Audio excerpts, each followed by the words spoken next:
I'm nervous, Randy. Oh, come on.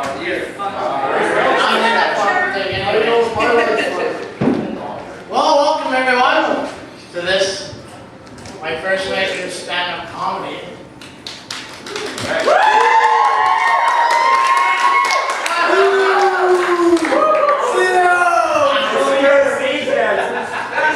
It's my bitch. Go back to reserve. Well, anyways, I'm What David reserve you Starcevic. from? I'll be your comedian tonight. What reserve you from? Ready, And it's my first time doing this, so bear with me. No, we're not. If I have a heart attack, call 911. My heart's going like... What reserve you from? Lily's out of here. Okay! This is a PG-13 show, there's no swearing. No titties. Okay. Hey, have you ever jerked off in the bathtub? Don't fucking lie to me now. 'Cause I know I have. You know, I'm mainly talking to the guys here. Do I help you? Because I know girls, they love their baths. They have candles, smelly things, and salts, and because you got one eye. Well, us guys, we don't bath nearly as often as women do. But when we do, it's jerk time. You know, you're sitting there, you got shampoo, lotions, soaps, this little guy floating in the water in front of you. What better situation to fucking jerk off?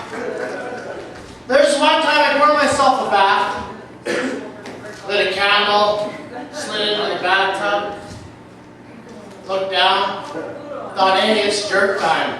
So I grabbed that little motherfucker, jerked the shit out of him until I blew my load right in the bathtub.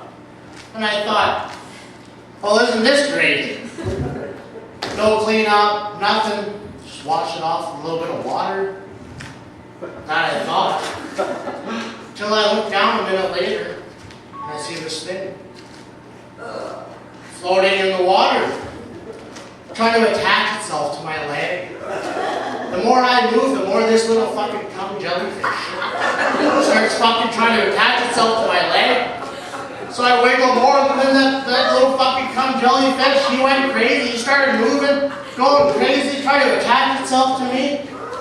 I jumped up, I pulled that fucking plug, let that little fucking cum jellyfish go down the drain. So I thought.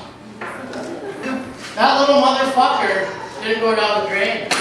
He held on to that fucking shower curtain with all this fucking light. This little fucking cum jellyfish is hanging on thinking, I just came into this fucking world. I ain't going out like this. So yeah, I thought it went down the drain. Next day I come home from work. Ex-girlfriend's in the bathroom, giving her 4-year-old daughter a bath. So I walk in to say hi, look in the bathtub. What do I see? This little fucking cum jellyfish come back to life, floating around this 4-year-old girl's face, floating around trying to attach itself to this little girl, this poor little girl. And I'm the only one that noticed it. Did I say anything? No. I turned around and I walked to the fridge. I grabbed myself a beer and I sat on the couch. Sure as shit, 2 minutes later, this little 4-year-old girl comes walking out with a towel on her. Walking to the living room and she looks at me. And sure as shit, there's this little fucking cum jellyfish floating down her mouth, dripping down her fucking neck. And that's just a story about the second time that I come on a 4-year-old girl's face.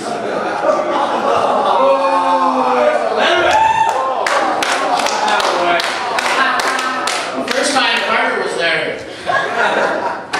But have you noticed lately girls are developing a lot earlier now, which is true. I've noticed.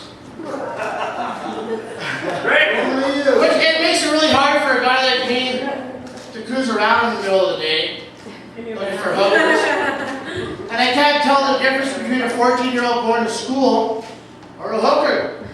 And I say, and she needs some lunch money too. Or maybe some money for a new training bra. But it's especially hard when you're hanging out at the park or the playground. You know, it's the worst thing for a pedophile is to go to the park and pick up a 35-year-old woman because you couldn't tell the difference between her or her 12-year-old daughter. Because I know I hated it.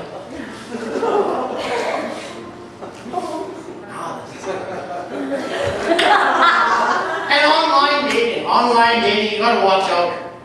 You don't never know who you're talking to. Pedophiles, all sorts of creeps, me. You never know who you're talking to. It could be a 35-year-old man pretending to be a 12-year-old woman. Girl. Which I don't mind. I like a little role playing in my life.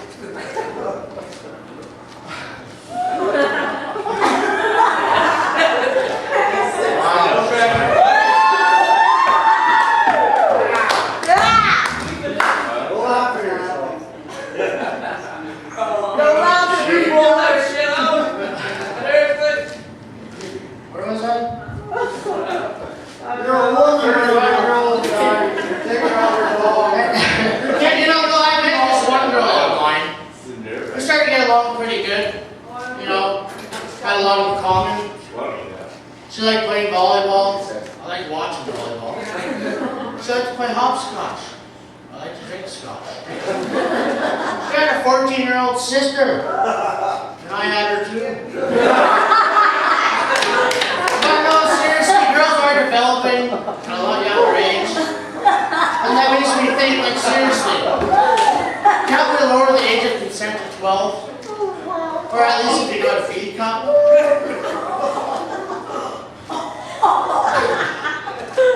My ex-girlfriend, she told me, you know what, David? We could start having, we could have, fucking fool. She said we could start having sex without condoms, as long as we both go down and get an STD check, a test. And I started thinking about my past. I'm not very good at tests. Not at all. Failed grade 9. I failed in the workforce. And I failed at being a skinny man.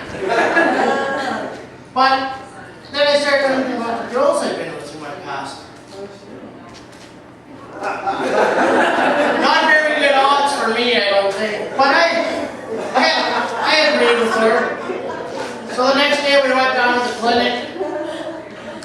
We walked in there. It's about 9 old people, 14 fucking Hutterites, and a 12-year-old pregnant girl who knew my name.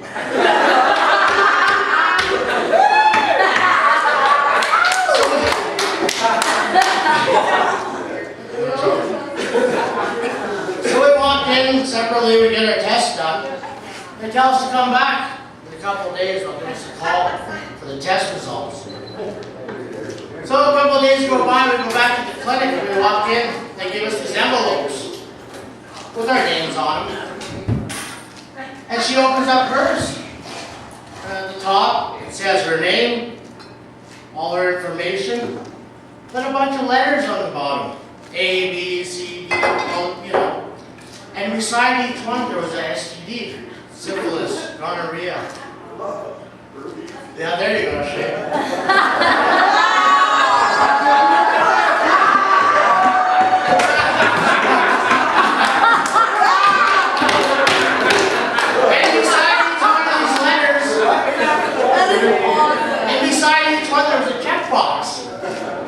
And she showed it to me.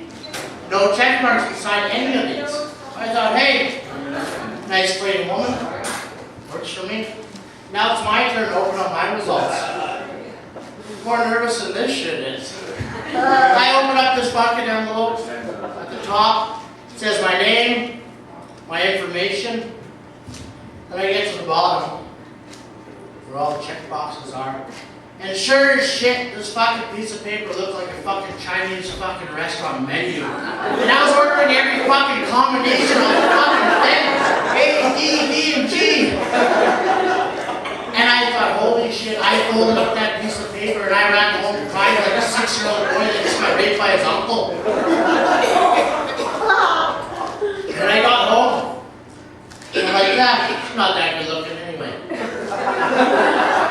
So I started reading the fine print, the bottom of this paper below the check boxes. And it says in clear writing, if the box is checked, you do not have this disease. Poor girl.